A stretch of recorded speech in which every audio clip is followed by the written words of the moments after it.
ഒരു സൈഡ് മാത്രം കേട്ടിട്ട് വന്ന് നിങ്ങളൊരു അഭിപ്രായം പറയണ്ട. നമ്മുടെ സൈഡിൽ നിന്നുള്ളത് നിങ്ങൾ കേൾക്കുക, എന്നിട്ട് നിങ്ങൾ പറഞ്ഞു. അഡ്രസ് ഇല്ല എന്നുള്ളൊരു കാര്യമാണ്. അവന് എങ്ങനെയാണ് അഡ്രസ് ഇല്ലാതാകുന്നത് എന്നെനിക്ക് മനസ്സിലാകുന്നില്ല. ഇവൻ ഈ വീഡിയോ ഇട്ട സമയത്ത് എനിക്ക് അൺലിസ്റ്റഡ് അയച്ചു തന്നു. ഞാൻ ആ വീഡിയോ കണ്ടിട്ട് അമ്മയുടെ ഞാൻ പറഞ്ഞു, ഇതുപോലെ ഈ ഒരു പാർട്ട് കട്ട് ചെയ്ത് കളയുക, ഇത് പറയേണ്ട യാതൊരു ആവശ്യമില്ലല്ലോ, നീ എന്തിനാണ് ഇങ്ങനെ ഒരു കാര്യം പറയുന്നത് ഞാൻ ചോദിച്ചു അമ്മയുടെ. അമ്മ വിളിച്ചിട്ട് അവനോട് പറഞ്ഞു, ഇതുപോലെ നീ ഈ പാർട്ട് നീ കട്ട് ചെയ്ത് കളയുക, എന്തിനാണ് പറയുന്നത്? പറഞ്ഞു പറ്റില്ല, അവനത് ഇടും എന്നാണ് പറഞ്ഞു.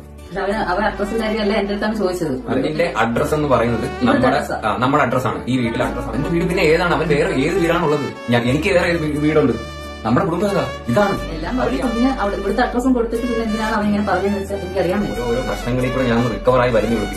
പിന്നെ എന്റെ മണ്ടയിൽ ഓരോ പ്രശ്നങ്ങളായിട്ട് കൊണ്ടിടുക. ഒരുപാട് നടക്കാൻ പാടില്ലാത്ത ഒരുപാട് കാര്യങ്ങൾ ലൈഫിൽ നടന്നിട്ടുണ്ട്. ഞാൻ ഒരു 1.5 മാസമായിട്ട് അമ്മയോട് ചോദിച്ചു, ഇവിടെ ചോദിച്ചു, ഞാൻ എന്റെ വീട്ടിൽ തന്നെ ഉണ്ട്, ഞാൻ എങ്ങും പോകുന്നില്ല, എനിക്കൊന്നും ചെയ്യാൻ പറ്റുന്നില്ല, ഞാൻ ആരോടും അധികം സംസാരിക്കാറില്ല, ഒന്നിനും പറ്റാത്തൊരവസ്ഥയിൽ തന്നെയാണ് ഞാനിരിക്കുന്നത് ഇപ്പോഴും. അപ്പൊ ഒരിക്കലും ചേട്ടനായിരിക്കത്തില്ല, ഒരിക്കലുമില്ല.